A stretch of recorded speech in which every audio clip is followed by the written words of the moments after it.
안녕하세요. 임도현입니다. 최근에 하이징크스라는 이름 이제 공연 좋아하시는 분들은 많이 보셨을 거라고 생각을 합니다. 그런데 이제 아직 많은 분들에게 이제 생소하실 수도 있으니까 구체적으로 이제 하이징크스가 어떤 곳이고 그리고 어떤 일을 하고 계신지 말씀해 주시면 감사할 것 같습니다. 네, 저희 하이징크스는 일단은 가장 크게는 공연 기획사이고요. 그래서 공연들을 이제 한국 아티스트 그리고 해외 아티스트들과 함께 만들고 있습니다. 쉽게 이제 아시는 내한 공연이라든지 뭐 한국 내 아니면 해외 쪽에 투어 같은 것도 만들고 제작하고 있고요. 그 밖에도 이제 뭐 약간 교류 프로그램이라든지 저희 뭐 페스티벌의 이제 아티스트 섭외라든지 이런 곳 이제 좀 확장되는 영역에서의 그런 일들을 수행하고 있고요. 많이들 그래도 관객분들이 아시는 건 내한 공연을 많이 만든다라는 걸로 알고 계실 것 같아요. 그래서 저희가 좋아하는 아티스트들을 좀 나름대로 선정을 해가지고 좋은 공연 문화를 만들 수 있는 것들을 목표로 하고 있습니다. 이제 공연 기획사를 시작하게 된 계기가 사실 궁금합니다. 사실은 저희 예전 이름인 두인디라는 얘기를 해야 되고요.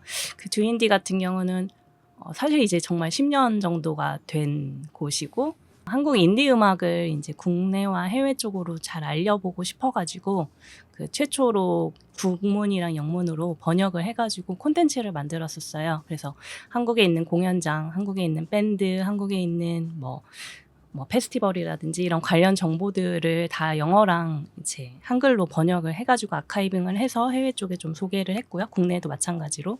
그리고 거기서 이제 더 나아가서 저희가 관련돼서 이제 뭐 인터뷰라든지 기획 기사라든지 이런 것들도 저희가 다 자체적으로 진행을 하고 번역을 다 하고 이렇게 해서 올리는 그 두인디라는 웹사이트 플랫폼 이거를 한 7년? 6년? 이 정도 운영을 했던 것 같아요. 그 다음에 이제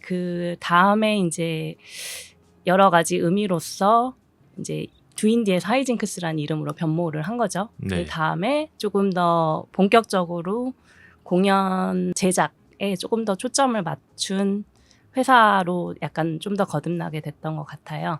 네, 그냥 시작하게 된 계기라고 한다면은 그냥 음악이 너무 좋아서 진짜 홍대에서 너무 공연 보는 게 너무 재밌고 당시에 좀 많이 부흥을 했었던 시기였고 멋있는 팀들이 너무 많아서 그분들을 내가 이렇게 좋아하는 음악들을 좀 알리고 싶고 거기에 어떻게 저희가 좀 일조를 하고 싶다. 좀 이런 마음에서 이제 덕질로 시작하게 된 것 같아요. 그때 당시에 어쨌든 제가 생각했을 때는 어쨌든 하나의 이제 주식회사 두인디를 하시는 것도 이제 좀 어떻게 보면 굉장히 도전이셨을 텐데 그때 당시에 기획사와 이제 레이블까지 같이 운영을 하시면은 사실 어떻게 보면은 이제 일이 더 늘어난 그쵸. 상황이 되는 거잖아요. 네네네네. 그 어떻게 사실 공연 기획사와 더불어서 레이블까지 같이 런칭을 하게 되셨는지 그런 점도 좀 궁금하거든요.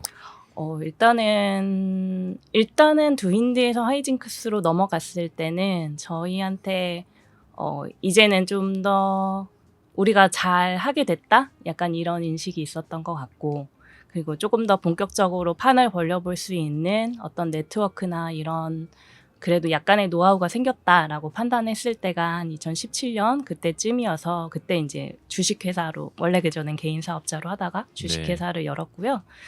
비라인 레코즈 같은 경우도 비슷해요. 그 홍대에 되게 소규모 인디 레이블들이 엄청 많잖아요. 네. 저희도 이 판에 10년 정도 있다 보니까 되게 많은 대표님들도 알고 되게 많은 뮤지션들도 알고 그러는데 그전에는 사실 저희가 이분들 그러니까 그 레귤러한 수준의 어떤 그런 뭐 매니지먼트나 레이블 서비스를 저희는 할 수 있지만 네. 다른 뮤지션들이 저희랑 같이 일하고 싶을 만한 어떤 특별한 포인트가 없다고 느꼈기 때문에 사실 그전에는 안 했어요. 시작을 하고 싶었지만. 근데 좀 그때쯤에 이제 말씀하신 그 시기쯤에 그래도 저희가 조금 더 영역이 해외 쪽에는 조금 더 네트워크라든지 이런 쪽이 있다 보니까 해외 분들, 그러니까 국내 뮤지션 분 중에서 해외 활동에도 조금 더 관심이 일하고 싶은 마음이 생길 수도 있겠다. 약간 그 시점에서, 그러니까 우리가 조금은 준비됐다 하는 시점에서 이제 매니지먼트를 한 거예요. 네. 근데 사실 그 전에는 이제 저희가 웹 플랫폼이라는 형태로 굉장히 많은 뮤지션들하고 일을 여러 가지를 했거든요. 근데 좀 한계가 느껴지더라고요. 그분들의 소속사는 다 따로 있다 보니까 네. 이제 저희가 뭔가를 더 푸시하고 싶어도 거기서 거절하면 안 되고 되게 좋은 기회가 좀 생겨서 제안을 하고 싶어도 그쪽에서 노하면 안 되고 네. 약간 이런 게 있다 보니까 좀 어렵더라고요. 그리고 저희가 뭐 투어 같은 걸 준비를 해줘서 잘 갔다 왔어도 약간 그 성과가 이제 저희 게 아니게 되고 약간 이런 그림들이 반복되다 보니까 우리 뮤지션을 우리가 같이 뜻이 맞는 뮤지션과 같이 갈 수 있는 그림을 좀 그리려면 우리가 매니지먼트를 해야겠구나 했던 게 그거였고요. 난 이런 공연 기획을 해보고 싶다. 나는 뭐 어떤 레이블을 만들어 나가고 싶다. 이런 비전이 있으셨을 것 같은데 그걸 좀 소개해 주시면 좋을 것 같아요. 비전이라고 하기에는 많이 거창하지만 그래도 설명하신 대로 약간 이런 목표는 있어요. 그 하이징크스가 어떤 아티스트를 소개해도 믿고 올 수 있는 공연을 만들고 싶다. 그런 생각은 있어요. 그러니까 다들 좋아하는 아티스트 공연을 티켓을 끊고 가잖아요. 그래도 뭔가 이 아티스트 처음 들어봤지만 하이징크스가 공연 이 공연 뭐 한번 들어볼까? 들어봤는데 괜찮아. 그러면 와볼 수 있는. 그러니까 나름대로 음악 취향을 큐레이션할 수 있는 그리고 우리가 만든 공연에 대해서 조금 믿고 와줄 수 있는 그런 공연 기획사 에이전시가 되고 싶은데 아직 멀었죠. 하이징크스가 사실 다양한 프로젝트를 초기에 펼쳤고 지금도 이제 네. 진행을 하고 계신데 뭐 예를 들면 공연을 초기에 기획할 때 이제 포커스 아시아라는 테마를 잡아서 진행을 하신다든지 네. 그리고 매거진도 굉장히 활발하게 활동을 하셨고 네. 그리고 최근에 뭐 내한오나 아티스트 같은 경우도 이제 인터뷰를 이제 주선을 해주신다든지 네. 여러 가지 방향으로 활동을 하고 계신데 하이징크스의 이름으로 이제 공연 기획과 더불어서 했던 프로젝트들에 대해서 네. 소개를 해주시면 좋을 것 같아요. 방금 언급해주신 포커스 아시아라는 프로젝트는 사실 제가 되게 아끼는 프로젝트인데 코로나 이후로 아직 다시 재개는 못했어요. 근데 다시 조금 하고 싶은 프로젝트고 그 아시아 쪽에 있는 되게 굉장히 좋은 뮤지션들과 한국의 뮤지션들이 함께 한국에 와서 공연을 하고 또 기왕이면은 그 나라로 또 다시 가가지고 공연을 하고 이런 포맷을 좀 만들고 싶었고요. 그래서 내한 공연에서는 보통 그 뮤지션의 헤드라인 공연과 이제 오프닝 약간 이런 포맷으로 쓰잖아요. 근데 포커스 아시아에 되게 굉장히 좋은 뮤지션들이 정말 많아가지고 그분들 그리고 아직은 라이징 스타이신 분들 그런 것들을 조금 미리 우리가 먼저 선보여서 소개하고 싶다. 교류가 좀 만들어지는 계기가 됐으면 좋겠다였거든요. 왜냐면은 북미나 유럽 쪽은 돈이 많이 들잖아요. 이제 항공권도 비싸고 이제 투어 만들려고 하면 이리저리 많이 해야 되는데 그렇죠. 아시아 같은 경우는 또 이제 코로나 전이었으니까 조금 더 항공권도 정말 많이 쌌었고 그래서 좀 괜찮고 뜻이 맞고 시장 개척을 할 수 있고 했을 때 쉽게 조금 더 교류를 만들 수 있는 기회가 될 수 있었던 기반이 있었던 것 같아요. 그래서 그런 좀 시작이 됐으면 좋겠다, 연결 지점이 됐으면 좋겠다라고 생각을 해서 했던 프로젝트고 제 기억에 한 4-5번 정도는 했거든요. 또 뭐 투어 익스체인지라는 프로젝트가 있었는데 그거 같은 경우는 저희가 2번 정도 했는데 그때 되게 재밌었거든요. 영국 아티스트랑만 어쩌다 하게 됐지만 그 비슷한 수준의 레벨에 있는 그리고 음악의 결이나 방향성에 좀 닮은 뮤지션 2팀을 골라가지고 상반기에는 이제 영국에 가서 투어를 하고 그 다음에 하반기에는 이제 한국에 와서 투어를 하고 이런 포맷으로 만들었었어요. 근데 이제 투어가 사실 비싸기 때문에 이제 완전히 DIY로 진행을 했었고 그래서 뮤지션들을 엮어서 같이 서로 의향이 있는지를 맞춰봤고 그래서 좀 뜻이 맞았을 때 이제 한국 콘진원에 저희가 투어 지원 사업을 조금 해서 이제 펀딩을 가져올 수 있을 때는 했고 아닌 경우는 그냥 이렇게 좀 정말 모금 같은 거 해가지고 그리고 이제 개인 돈으로 이렇게 해가지고 진행을 했었었는데 그때 엮여졌던 아티스트들끼리 아무튼 서로 아직도 교류를 하고 있고 그런 부분들도 되게 좋고 투어의 진짜 경험? 약간 찐 경험? 힘들고 고되고 약간 이런 경험들을 서로 해서 아티스트들이 좀 성장할 수 있었던 기회가 됐던 것 같다고 생각을 해요. 좀 쉽지 않기는 하죠. 그 시간도 뭐 1달 정도? 그렇죠. 거기 갔다 와가 여기 또 와야 되고 이런 부분들이 있다 보니까 그래도 되게 재밌었던 기억이고요. 더 스마일이랑 베스 기븐스랑 리스닝 파티. 리스닝 파티를 하셨죠. 이런 것들도 진행을 하고 있고요. 조금 그냥 저희가 그래도 10년 정도 하다 보니까 이런저런 네트워크도 생기고 이런저런 기회들도 닫고 하고 있어요. 그래서 네. 그런 것들을 어떻게 잘 연결시켜서 한국 아티스트들과 그쪽 아티스트들과의 어떤 시너지가 날 수 있을까? 네. 뭐 이런 것들에 대한 고민은 지금도 계속 하고 있어요. 그래서 그런 좋은 기회들이, 좋은 프로젝트들이 좀 계속 만들어질 수 있는 거에 대해서는 욕심이 있고 그러다 보니까 근데 코로나가 진짜 좀 많이 타격이 컸던 그거여서 많이 다 단절이 좀 된 감은 있어요. 네. 그때 당시 상황이나 좀 네네.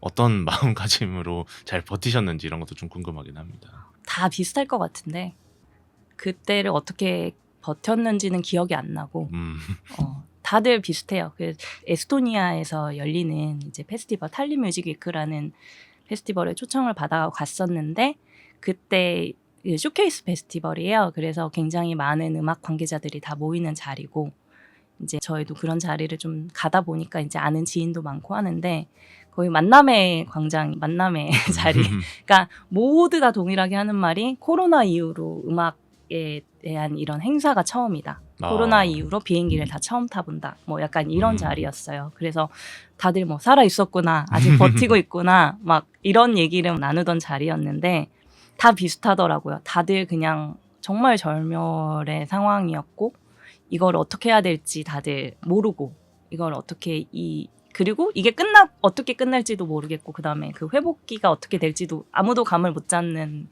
그런 상황이었던 것 같아요. 저도 마찬가지로 이제 저희도 공연이 다 취소가 됐고 잡아놨던 공연.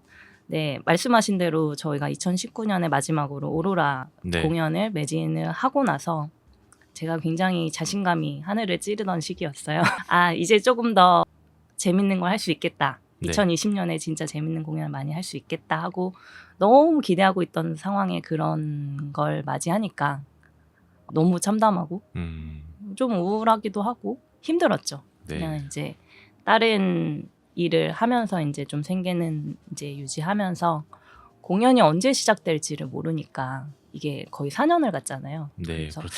그런 상황들이 많이 힘들었던 것 같아요. 그러니까 내 의지나 내 실수나 어떤 외부적인 요인이 아닌 진짜 그냥 어쩔 수 없는 네. 이거는 그냥 전 세계가 공통인 그런 상황을 겪다 보니까 그런 무력감이 좀 많이 짙었던 것 같은데 그래도 어떻게 시간은 항상 흐르다 보니까 다시 공연을 하고 있는 게 또 감사하기도 하고 근데 잘 기억이 안 나요 솔직히 진짜. 네. 네. 현재 팬데믹 이후에 공연을 계속 진행을 하시고 음악 업계에서 활동을 하시면서 많은 게 좀 달라졌다고 확실히 생각하실 것 같습니다. 엄청 달라졌어요. 예, 네네네. 어떤 점이 좀 달라졌나요? 일단 쉽게 얘기하면 비용이 너무 높아졌어요. 그 팬데믹 이후로 일단 비행기 표값이 엄청 올랐잖아요. 그렇죠. 네, 네. 거의 1.5배 이게 되다 보니까 그리고 비행기 값은 물론이고 그 물류 비용도 엄청 높아졌고 그냥 모든 비용이 다 높아지다 보니까 이제 투어를 만들기가 점점 더 어려워지는 부분은 있어요. 왜냐면은 그 아티스트가 한국에 와가지고 공연을 하려면은 이런저런 수지타산이 맞아야 공연을 진행을 할 수 있는데 기본적인 비용이 다 너무 높아지다 보니까 이제 투어를 해도 안 남는 경우가 더 많이 생기는 거죠.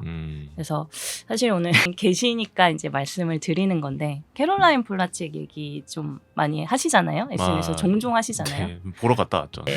저희가 사실 캐롤라인 플라치 공연을 계약을 했었어요. 작년에. 네, 그래서 공연장까지 다 부킹을 다 해놓고 네. 계약서까지 오고 가고 딱 거기까지 해가지고 발표만 앞뒀던 상황이었었는데 결국 취소를 했어요. 아티스트 쪽에서. 투어에 대한 그게 너무 안 나오는 거죠. 각이. 그때 좀 저도 너무 하고 싶었던 공연인데 네. 그런 경우가 이제 생기는 거예요. 투어, 그러니까 가뜩이나 이제 저희가 약간 그런 소외감이 있잖아요. 일본에는 공연을 되게 많이 하는데 한국은 안 온다. 약간 이런 게 있는데 그런 요소들이 되게 많거든요. 그거를 생각해야 되는. 근데 그 벽이 조금 더 높아진 거죠. 기본적으로 얘네를 데려올 수 있는 개런티에 대한 틀이 더 높아지다 보니까 뭐 관객들도 표에 대한 돈을 더 부담해야 되는 상황이 되는 거고 그럼에도 안 되는 상황이 좀 많이 만들어지는 거. 그런 게 있고요.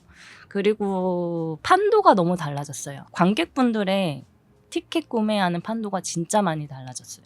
그 전과 그 이후에. 그 어떻다라고 굉장히 세부적으로 말할 수는 없지만 경향이 많이 달라져서 그 경향이 또 단절이 됐다가 달라졌잖아요. 그래서 그 경향을 이렇게 저희도 빨리 그거를 캐치를 해야 되는데 그 시간이 좀 걸렸어요. 너무 달라져서. 그래서 그런 시행착오도 있었고, 그리고 이제 이거는 해외 쪽에서도 되게 많이, 해외 관계자들도 되게 많이 한 얘기지만은 되게 안타까운 얘기인데, 그 관객들 소비층, 그러니까 아시아 쪽에, 아시아 국가들의 관객 소비층들이 네이밍 있는 아티스트의 표는 많이 사거든요. 많이 오히려 더 사기도 하고. 근데 이제 좀 중견급의 아티스트의 공연 티켓을 좀 잘 많이 안 사는 경향이 생겨가지고, 그 이제 막 코로나 끝났을 때, 그러니까 조금 아직도 이런 팬데믹에 대한 불안감이 있으니까 선뜻 공연장 가기가 조금 그렇고 아직은 좀 어려운데, 그래서 중견급 아티스트들의 티켓 판매량이 그때 당시 그쪽 아시아 쪽 프로모터들이 다 공통되게 했던 얘기, 에이전시들이 다 했던 얘기인데 거의 40% 이상이 떨어졌다. 일반적으로 그 규모에서. 그래서 그런 상황들이 좀 반복이 됐었고, 그리고 그것도 있었어요. 틱톡이 당시에 좀 활발했잖아요. 틱톡과 유튜브가 갑자기 좀 확 떴었잖아요. 틱톡 아티스트의 티켓이 실제적으로 잘 안 팔렸어요. 굉장히 많은 사람들이 보고 굉장히 많이 소비를 하지만 정작 공연을 딱 올렸을 때 공연을 안 오시는 거죠.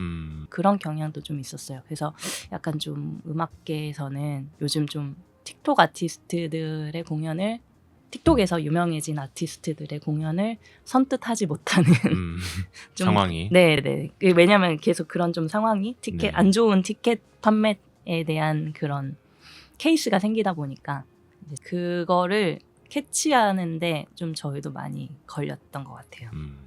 그 대표적으로 사실 그 캐치하는 방법에 있어서 제가 좀 상징적인 하이징크스의 공연을 최근에 예시로 들자면은 아무래도 역시 화제가 됐던 히치지 분가쿠 공연이라고 저는 생각을 하거든요. 여러 이슈가 있었죠. 일단 첫 번째가 공연장을 일단 옮기셨잖아요. 그 당시에 이제 그 솔직한 음악 팬들의 반응은 공연장이 너무 작다. 그렇죠. 네. 솔직한 얘기로 저희 완전 실수였고요. 실수였지만 사실은 저희한테는 기분 좋은 실수죠. 왜냐면은 반대의 경우가 더 많거든요. 그런 가능성이 훨씬 높아요. 음악 이런 공연을 만드는 사람으로서 오히려 너무 큰 공연장을 잡아가지고 굉장히 큰 손해를 받는 경우가 케이스가 많죠. 저희도 겪기도 했지만은 저희 말고도 최근에도 뭐 2,000석 거의 되는 공연장을 에서 100장도 못 팔아서 이렇게 소리 소문 없이 사라진 공연이 상반기에만 제가 알기로 한 3개 이상? 사실은 그런 경우가 더 많은데, 그러니까 저희가 이번에 히치지 분가쿠 때 너무 작은 공연장을 잡은 일은 경우가 적죠. 근데 저희는 사실은 일단 변명을 하자면은 이거는 히치지 분가쿠랑 상의를 하고 잡은 공연장이었어요. 그래서 아티스트도 사실은 그냥 이제 정확히는 감을 확신은 없으니까 그냥 좀 작은 데서 안전하게 그냥 매진 공연을 한번 하고 싶었던 그런 경우였고, 저희도 그렇게 해가지고 이제 서로 조금 합의를 해서 이제 상상마당을 했어요. 근데 사실은 저희도 그런 생각은 해도 좀 작다, 좀 작으니까 그래서 그때 생각했던 이틀을 하면 어떨까. 왜냐면 히치지 분가쿠 투어의 첫 번째가 한국이었기 때문에 어차피 일본이 옆나라니까 그냥 한번 하루 일찍 와서 2번 하면 어떨까. 그래서 2번 여는 것까지는 염두를 하고 오픈을 했는데 완전히 틀렸죠. 사실은 예스24를 갔어도 매진이 됐을 것 같은데, 근데 이제 정작 티켓팅이 딱 열렸는데 그런 상황이 발생이 됐는데 그때는 너무 늦었던 거죠. 예스24는 다 차 있고. 그래서 저희가 할 수 있었던 게 노들섬이었고, 그래도 그것도 좀 힘들었어요. 왜냐면은 좀 절차들이 있다 보니까, 절차가 있고 그때 비자 프로세스가 엮여 있고 그래가지고 나름 정말 뭐 5초 매진 뭐 약간 이런 경우였는데 그게 즐겁다는 것도 못 느끼고 그냥 이걸 어떻게 해야 되지, 어떻게 빨리 더 업그레이드를 해야 되는데 막 분주하게 이게 승인이 날까 안 날까 뭐 이렇게 좀 그렇게 했던 상황이었고요. 그래도 다시 말씀드리지만 좋죠. 네. 정확한 수치가 나와 있지 않고 팬데믹 이후에 어떤 데이터가 없잖아요. 그러다 보니까 공연장 잡는 것이나 아티스트를 모시는 것이나 이런 여러 가지 부분에서 사실 좀 이게 보수적으로 접근할 수밖에 없는 상황이라고 저는 생각을 하거든요. 그게 팬데믹 이후에 대한 이슈도 분명히 있지만 사실 그 전에도 똑같았어요. 그러니까 되게 접근할 수 있는 데이터가 저는 항상 느끼는 게 너무 원시적이다 싶거든요. 그러니까 한국에는 너무 오픈된 이런 게 거의 없고 정보가 없고 어떤 이런 수집되는 데이터 같은 것들이 거의 없다 하기 때문에 사실은 그냥 하는 거죠. 네. 그냥 배팅을 하는 거죠. 네, 특히 이게 일본 같은 경우는 일본 아티스트들은 특히 한국에 올 때 공연장에 그런 데이터가 없어서 굉장히 좀 공연장을 선정하는 데 있어서 좀 당황한다 이런 이야기도 제가 들은 적이 그것도 있고 네. 그리고 일단은 공연장이 너무 없어요. 음, 그게 진짜 제일 큰 문제예요. 맞습니다. 예, 선택할 수 있는 공연장이 너무 없고 정부에서 그래도 어느 정도 조금 적당한 크기의 이런 옵션이 있지만 그게 너무 절차가 안 맞아요. 내한 공연이랑 안 맞아요. 그러니까 너무 닥쳐서 신청할 수 있는 어떤 그런 규모거든요. 그 정도의 해외 아티스트가 그 정도 사이즈의 공연을 할 거라면 사실은 1년 전에 얘기를 해요. 얘기를 1년 전에 시작을 해요. 내가 내년에 몇 월쯤에 올 거다. 그렇게 해서 저희랑 얘기를 시작하는데 저희가 그때 잡을 수 있는 공연장이 없는 거예요. 그렇죠. 네. 오픈이 안 돼 있으니까. 아예 신청을 못 하는 거예요. 6개월 후에 가능한 거예요. 그러면은 아티스트 입장에서는 왜냐면 6개월 후에 이걸 잡을 수 있는 것도 확실히 개런티가 안 되기 때문에 그러면 안 하는 거예요. 그러니까 한국에 못 오는 거예요. 공연을 못 하는 거예요. 여러모로 정말 한국의 네. 아티스트 분들 모시기가 정말 쉽지 않네요. 진짜 어려워요. 네. 그리고 뭐 아티스트들이 오고 싶어도 그러니까 옵션은 있어요. 옵션은 있는데 그 옵션을 저희가 부킹할 수 있는 시기나 이런 것들이 조건이 너무 안 맞으니까 그러니까 못 하는 거죠. 너무 어려워요. 거기다가 사실 이렇게 어려운 경쟁을 뚫고 와도 사실 히치즈문가쿠 투어에서 또 한 번 이슈가 됐던 게 안표 이슈가 굉장히 심각했습니다. 5초 매진이라고 말씀을 하셨는데 그 과정에서 사실 최근에 공연들 보면은 매진 1, 2초 만에 되고 네. 지금 뭐 사이트에 들어가 보면 중고 사이트에 올라가 네. 보면 정말 말도 안 되는 웃돈을 받고 파는 경우가 많죠. 그래서 그때 안표 대응도 정말 하시면서 많은 걸 느끼셨을 것 같은데 네. 그때 당시 상황을 좀 말씀해 주시죠. 일단은 저도 그래서 이번에 많이 이슈가 됐고 여러 가지 어떤 관련 기사나 이런 것들도 나오고 하니까 저도 관심이 있다 보니까 찾아보는데 조금 그러니까 어떤 분이 그래도 공연 기획사가 티켓을 어차피 뭐 파는 거는 그게 똑같은 수량이니까 별로 신경 안 쓰는 것 같다 이런 말씀을 하셨는데 그게 굉장히 오해고요. 저희가 제일 싫어하는 게 안표상이거든요. 진짜 싫어해요. 왜냐면은 일단은 진짜 보고 싶어 하는 사람분들이 못 오는 거잖아요. 진짜 팬들이 못 오는 거잖아요. 그거를 막는다는 게 굉장히 그리고 저희가 그 공연을 만드는 거는 진짜 그 아티스트와 팬들이 만나서 그 정말 의미 깊은 시간을 만들어주는 게 목표인 건데 그거를 다 해방해 놓는 정말 암과 같은 존재가 이제 안표상들이고 그래서 굉장히 저희는 증오가 심한데 근데 그게 저희가 적발을 해서 저희가 그거를 티켓 이제 사이트에 이제 얘기를 해서 조치를 취한다는 게 생각보다 어려워요. 그러니까 그에 대한 책임이나 이런 게 오로지 이제 저희한테 전적으로 돌아오게 되는 어떤 그런 이게 진짜 안표상을 근절하고 싶은 건가 할 만큼의 어떤 의문이 들 만한 되게 소극적인 어떤 그런 시스템이 되어 있고 근데 저희가 느낄 때는 한 두 가지 방법이 있는 것 같아요. 근데 그 두 가지 방법이 다 어려워요. 하나는 엄청 벌금을 때리는 거죠, 정부에서. 네. 엄청. 적발하면 뭐 한 500만 원? 이렇게 때리고 신고자는 한 300만 원? 뭐 이렇게 하면은 금방 근절될 것 같다고 저는 생각하거든요. 네네. 네, 왜냐면 서로 신뢰할 수 없는 그게 되니까 그렇죠. 그게 가장 빠르다고 보는데 뭐 그게 실현될 가능성은 거의 없다고 보고 그리고 이런 시스템 그리고 저희가 왜 또 싫어하냐면은 아시잖아요. 그게 진짜 지표가 아닌 거예요. 그렇죠. 네, 진짜 가짜 지표인 거예요. 그냥 되팔려고 되팔고 돈 벌려고 하시는 분들이 계속 늘어나고 있잖아요. 맞아요. 경향이. 네, 특히 일본 이번에 계속 오시는 분들 팀들 그게 엄청 저희한테는 방해되는 요소인 거예요. 저희가 시장을 파악하는데 방해가 되고 그 아티스트들도 자기의 팬이나 어떤 시장의 사이즈를 가늠하는데 굉장히 큰 방해가 되고 그런 것들이 되게 큰 문제인 거고 그리고 이게 가능한 이유 중에 하나가 너무 정책이 잘못돼 있는데 그 티켓 환불 정책이 굉장히 긴 기간을 주고 그렇죠. 굉장히 긴 기간을 주고 뭐 한 달 두 달이 지났는데 뭐 10%만 이제 내면은 뭐 이렇게 되는 뭐 이런 시스템이잖아요. 그게 또 안 좋은 거예요. 그래서 그렇죠. 저희도 이거에 대한 고민이 굉장히 크고 그 전에도 컸는데 이제 더 커졌고 그러다 보니까 해외 쪽이랑 많이 얘기를 하는데 걔네들은 시스템이 어떻게 돼 있고 이걸 어떤 식으로 푸는지 얘기를 많이 하는데 가령 그냥 싱가포르 같은 경우만 해도 걔들은 양도가 거의 안 되는 시스템. 티켓을 한 번 사면 그렇죠. 그리고 환불이 굉장히 뭐 한 번 사면 그냥 50%뭐 이렇게 떼는 식으로. 그러니까 쉽게 그렇게 이렇게 리셀러가 될 수 있는 상황이 아니라는 쉬운 거죠. 장치가 없는 거예요.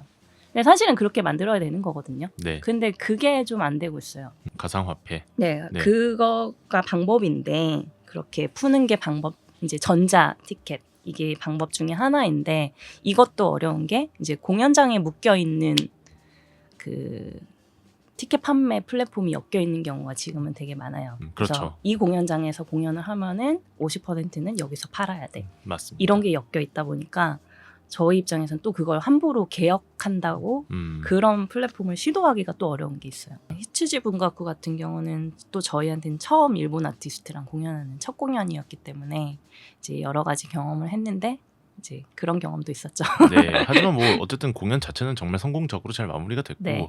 많은 분들이 정말 음. 이제 좋아하게 되었고 네, 네, 그리고 네. 히시지문 갖고 지금 뭐 일본에선 거의 슈퍼스타가 되어서 네. 예. 저희한테 그때 왔을 때 살짝 언급하더라고요. 네. 내년엔 더 커질 거다. 가장 최근에 한 공연은 이제 노들섬에서 했던 토니안 공연이었어요. 말씀하신 대로 토니엔은 어쨌든 피아니스트잖아요. 다른 악기가 없고 어떤 노래도 없고 네. 피아노만 치는 아티스트였기 때문에 저희한테도 완전히 새로운 시도였고 그리고 앞서 말씀드린 대로 틱톡이나 이런 소셜미디어를 통해서 흥한 아티스트예요. 그 수십만 명이 수백만 명? 아무튼 이렇게 팔로우를 하고 있고 그래서 사실은 저희는 처음에는 안 될 것 같은데 이런 생각이 굉장히 컸고요. 좀 의심이 많았죠. 왜냐면은 계속 좀 그런 상황이 반복이 되다 보니까 근데 이제 아티스트 쪽에서 꼭 하고 싶어 했어요. 그래가지고 우리는 진짜 될 것 같으니까 하고 싶다. 그렇게 해서 약간은 조금 다른 식으로 계약을 했어요. 조금 리스크에 대한 원래 전적으로 리스크가 공연기획사에 있는 편이거든요. 네. 거의 전 세계에서. 네. 근데 그것들을 조금 같이 나눠지는 식으로 공연을 만들었고 그래서 저희도 너무 놀랐어요. 티켓이 너무 많이 팔려서 굉장히 네. 좋은 일인데 멋지죠. 그거를 넘어서는 사례였고 그래서 많이 배웠어요. 그러니까 토니앤이 계속 지속적으로 자기가 홍보를 했고 그럴 때마다 이제 티켓들이 계속 팔려나갔고 어떤 그런 모습들을 볼 수 있었던 네. 재미가 있었고 그리고 공연을 딱 시작을 했을 때 어떤 관객들과의 어떤 소통이라든지 이런 부분들에 대해서도 좀 많이 배웠어요. 이렇게도 성공적인 이런 소셜미디어를 통해서 성장한 아티스트도 이런 정도로 결과물을 만들어내고 지속적으로 교류를 할 수 있구나 하는 그런 사례? 되게 반가운 사례를 본 것 같은 공연이었어요. 그리고 아티스트도 되게 좋은 사람들이었고 그러니까 크루들도 그렇고 네. 굉장히 즐거웠던 공연입니다. 또 이제 하이징크스가 최근에 했던 공연 중에 스퀴드랑 그리고 블랙컨트리 누로드 네, 공연이 있었습니다. 네. 아주 즐거웠던 공연이었고요. 비슷한 것 같아요. 그냥 저희가 소개하고 싶고 개인적으로 저희가 좋아하는 아티스트 이런 분들이죠. 그래서 그때 당시에 블랙컨트리 누로드 공연 갔을 때도 밖에 그날 날씨가 굉장히 굳었거든요. 네, 그렇죠. 근데 줄을 엄청나게 서 있는 거예요. 네, 공연장 네. 앞에서. 그래서 확실히 이게 인기가 달라졌고 소비의 형태가 달라졌구나라는 생각을 했습니다. 되게 빨리 바뀌어요. 아시겠지만 너무 빨리 바뀌고 너무 돌고 그래서 그런 경향들을 캐치해내는 게 저희 같은 사람의 일인데 그러다 보니까 이게 계속 긴밀하게 이렇게 레이더를 주시하고 있지 않으면 사실 되게 실패하기가 쉬운 그런 시장인 거죠. 항상 어떻게 보면 촉각을 곤두세우고 있어야 되는 직업이신 거죠. 최근에 했던 공연 중에 사실 하이징크스가 어느 정도 인상적인 부분이 뭐냐면은 단순히 이제 해외 이제 내 아티스트를 내한 공연만을 기획하는 것이 아니라 이제 다양한 국내 아티스트들의 공연도 사실 어떻게 보면 주최를 하시고 지원을 해주시는 모습이 있어요. 뭐 예를 들면은 지난해에 핸드픽드 프로젝트를 통해서 네네. 이제 이때 한스, 에조 그리고 소울렛 아티스트가 출연을 해서 공연을 펼친 바도 있었고 국내 아티스트들이랑은 그러니까 드윈디 때부터 굉장히 많이 공연을 같이 했었고 그래서 많은 아티스트들이랑 저희가 알고 있고 교류도 했었고 사실 저희 베이스는 거기에 있는 거죠. 그래서 그분들이 어떤 생각을 하시는지 어떤 경험을 하는지 어떤 고민을 하는지 이런 것들은 되게 오래전부터 알고 있었고 그거에 대해서 저희가 어떤 식으로 도움을 드릴 수 있을지에 대한 고민도 많이 있었고 실제로 많이 도와드린 것도 있었어요. 저희는 그냥 개인적으로 진짜 음악을 좋아하는 사람들이고 그런 뮤지션들 좋은 음악을 하시는 분들이 뭔가 좋은 결과를 냈으면 마음들이 있어가지고 그렇게 큰 규모는 아니지만 음악성 좋은 아티스트들과 한국 아티스트가 조금 같이 협업을 해서 뭔가 조금 더 확장할 수 있는 그런 지점이 있을까? 약간 그런 고민들인 거고 저희가 큰 공연장에서 공연을 준비하기는 어려우니까 아무래도 티켓 판매나 이런 거에 대한 수지 타산이나 이런 걸 고려해야 되잖아요. 그래서 그런 분들 아직 그 정도는 아니지만 이제 보석 같은 아티스트들을 좀 소개하는 시리즈로서 들을 생각을 했던 거고요. 규모의 네. 알찬 공연들을 시리즈로 좀 만들어 가보자 네. 이렇게 했어서 만든 그런 시리즈입니다. 그리고 아까 말한 피아노 슈게이저, 키라라, 예전에 뭐 버드 그렇죠. 이런 아티스트들 같은 경우는 저희가 이제 도움을 드리고 싶고 저희도 좋고 같이 하는 게 그러니까 큰 공연만 하는 건 저희 성미도 안 맞고 네. 저희의 시작과 방향성에도 안 맞기 때문에 좋은 아티스트랑 어떤 규모든 네. 계속 공연을 하고 싶은 마음이 있어요. 그러니까 그리고 저희도 이제 계속 이제 한 10년 하다 보니까 좀 노하우가 많이 쌓였고 네. 그러다 보니까 이게 아티스트 국내 뮤지션, 인디 뮤지션들이 공연 만드는 게 되게 쉽지가 않거든요. 어려워요. 그러니까 공연이 생각보다 해야 되는 게 많아요. 진짜 많이 가고 근데 이제 아티스트 입장에서는 사실 공연만 준비를 잘 하기도 어렵잖아요. 근데 네. 아직 좀 규모가 안 되다 보니까 이제 힘드신 거죠. 근데 그거를 저희도 아는 거죠.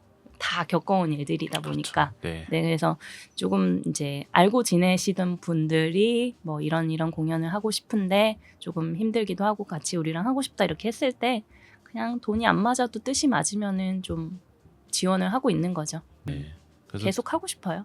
작은 공연을 만들기 위해서 사실 큰 공연도 이제 개최를 하고 계신데 뭐 대표적으로 이제 예스24 아까 말씀하셨던 예스24 라이브 홀에서의 공연이 킹스 오브 컨비니언스 시드 네, 공연이 네. 있었죠. 네네. 큰 차이가 없어요. 생각보다 큰 차이가 없고 시드 공연이 2021년 2년 초인가 있었는데 저희한테 되게 제일 큰 공연장에 그러니까 단독 공연으로는 저희한테 그렇죠. 제일 컸고 그리고 무엇보다 코로나가 아직 완전히 안 가셨을 때여서 엄청 무서웠어요. 여러모로 처음이었기 때문에 너무 걱정도 많이 되고 왜냐면은 어느 정도였냐면은 일본에서 공연을 마치고 저희 공연을 하고 이제 그 시드의 투어가 끝나는 거였는데 일본에서 PCR 검사를 하고 비행기를 탄 거예요. 근데 한국에 와서 또 PCR을 해야 돼요. 근데 한국과 공연 여기 이렇게 공항에서 뭐 2시간밖에 안 나잖아요. 근데 그러니까 음성을 받고 비행기를 타고 왔는데 한국에서 받았는데 양성이 나올까 봐 너무 무서운 거예요. 그 2시간 동안 어떤 네. 일이 일어날지 모르니까 말이 안 되는 네. 그게 너무 불안한 거예요. 그리고 코로나 이후로 큰 공연장에서 하는 거다 보니까 이제 관객분들이 많이 와주실지 그런 것들도 걱정이 됐고 방역 같은 것도 아직 그때 있었기 때문에 많이 여러모로 신경 써야 됐던 부분들이 있었고 근데 다행히 별 탈 없이 잘 끝나기는 했지만 되게 저희한테는 좀 상징적인 공연이었던 것 같기는 해요. 킹스 오브 컨비니언스 같은 경우는 너무 재밌었죠. 되게 재밌었고 되게 잘 끝났고 굉장히 잘 끝났고 많은 분들이 좋아해 주셨고 네. 이게 한 해가 넘어가니까 이게 또 경험도 쌓이고 질문이 살짝 샜는데 별로 큰 차이가 없습니다. 네. 500석 공연을 준비하는 거나 2000석 공연을 준비하는 거나 물론 어떤 규모의 차이나 이런 게 있기는 한데 사실 절차들은 다 했던 거기 때문에 어떻게 해야 되는지를 이미 저희는 알고 있으니까 네. 그것들에 대한 그냥 대비를 하는 거고 어떤 약간 아까 말씀드린 대로 진짜 큰 아티스트들은 1년을 준비하고요. 1년 전에 투어를 이제 얘기를 시작을 하고 보통 저희가 하는 뭐 500에서 한 2000석 사이즈의 공연은 한 7, 8개월 전부터 얘기를 하거든요. 그러니까 처음 얘기를 시작하고 공연까지 그 정도로 준비하다 보니까 잘 준비를 하는 거죠. 미리 잘 준비를 하고 어떤 발생 가능한 상황에 대한 어떤 저희의 노하우나 데이터가 이미 있기 때문에 그것들을 대비를 잘 하는 편이고, 그러다 보니까 난이도에 대해서는 큰 차이가 안 느껴져요. 그리고 저희가 결국 성사가 안 되긴 했지만 그래도 한 6,000석 정도의 공연을 이제 조금 이제 하려고 했던 것들도 있었는데 안 해봤지만 그 정도 사이즈까지는 비슷할 것 같아요. 체감상의 느낌에 있어서는. 네. 의외로 비슷해요. 지금까지 하셨던 공연 중에 굉장히 좀 인상적이고 기억에 음. 남는 공연이 있다면 좀 소개해 주시죠. 하나는 저희가 그 부산 락페 예전에 케미컬 브라더스랑 코트니 바넷이랑 혼내랑 이런 팀들을 섭외를 해서 저희가 같이 진행했던 적이 있어요. 근데 케미컬 브라더스 공연이 많이 기억이 나요. 엄청 큰 아티스트고 네. 이제 사이즈나 규모나 저희가 해왔던 경험이 다르다 보니까 굉장히 많은 걸 배웠어요. 그 시스템이 굉장히 다르더라고요. 그러니까 엄청 체계화돼 있고, 그리고 거기에 있는 소속돼 있는 사람들의 어떤 일사불란한 어떤 그런 프로페셔널한 어떤 모습들, 이런 것들을 보면서 되게 많이 배웠고 즐거웠거든요. 그래서 케미컬 브라더스랑 했던 그 공연이 생각이 나고요. 하나는 조스 스톤 공연. 그 이유는 저희가 했던 최초의 정말 내한 공연다운 내한 공연이 그 공연이었던 것 같아요. 저희랑 같이 이제 저희 하이징크스는 저랑 패트릭 코너라는 이제 한국말에 굉장히 능통한 영국인과 그리고 김지인이라는 저희 같이 하고 있는 김진 PD가 있는데요. 그 패트릭 같은 경우가 자기가 어릴 때 조스스톤이 아레나, 영국에서 아레나 공연을 하던 아티스트인데 한국의 500석짜리 공연장에서 공연을 같이 하게 된 경험이 그냥 꿈 같은 거예요. 본인한테는. 네. 너무 이상한 감정이었다고 하더라고요.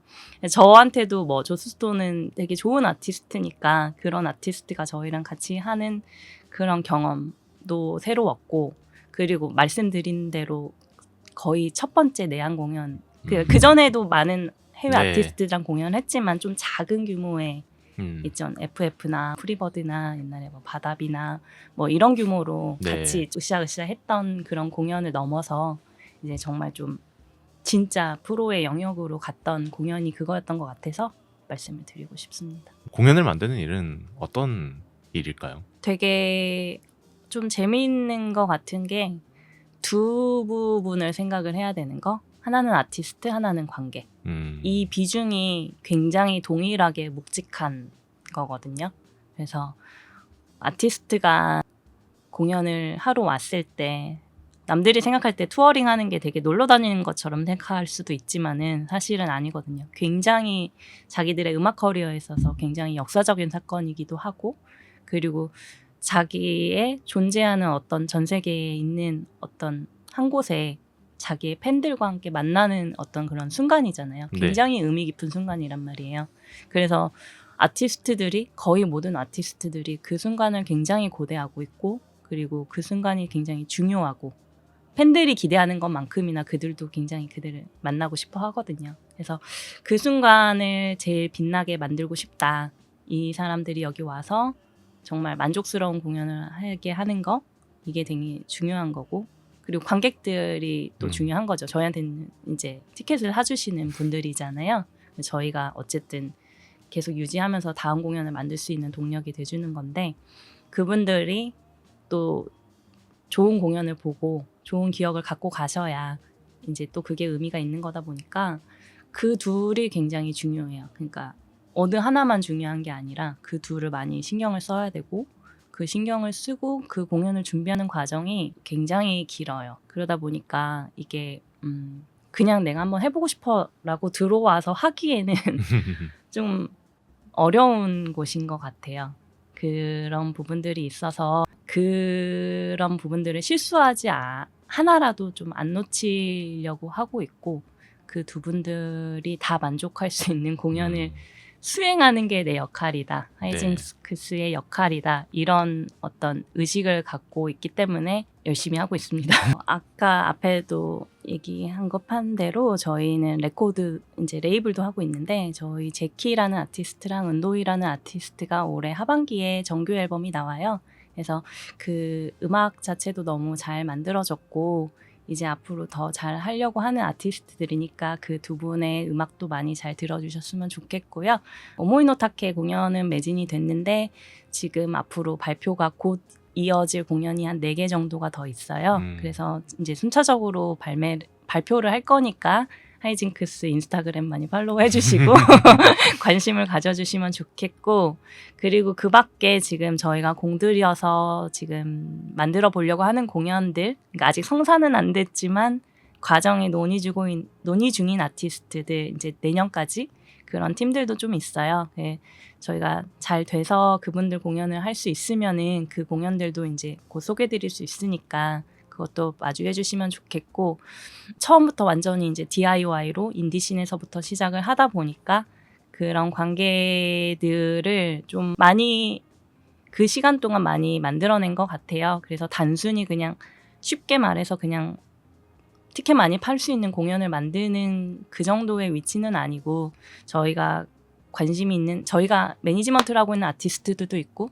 그 밖에 이제 다른 뮤지션들도 많이 있거든요. 그러니까 저희한테 뭐 어드바이스를 필요로 하는 팀들도 있고 저희가 눈여겨보는 좋은 음악을 하는 아티스트들도 있고, 그런 분들이랑 같이 콜라보레이션, 해외 쪽이랑 어떤 기회를 만드는 것 같은 경우도 사실 저희가 알게 모르게 많이 하고는 있거든요. 이제 어떤 성과가 드러나기 전에도 좀 연결을 해준다든지, 에이전시들이랑 좀 연결을 해준다든지, 아티스트들 간의 콜라보를 좀 엮어본다든지, 이런 기획 공연이라든지 그런 고민들도 항상 많이 하고 있어요. 그래서 저희가 작아 보이지만 그런 작은 프로젝트들이 다 의미가 있고, 그런 프로젝트들을 좀 서포트 해주실 때 이런 씬이나 이런 것들이 좀 커질 수 있고, 결과적으로는 이제 한국의 음악 시장도 많이 커질 수 있는 거니까 좀 세부적으로 관심을 많이 가져주시고 응원해 주셨으면 좋을 것 같아요. 네, 발표를 하나씩 하겠습니다.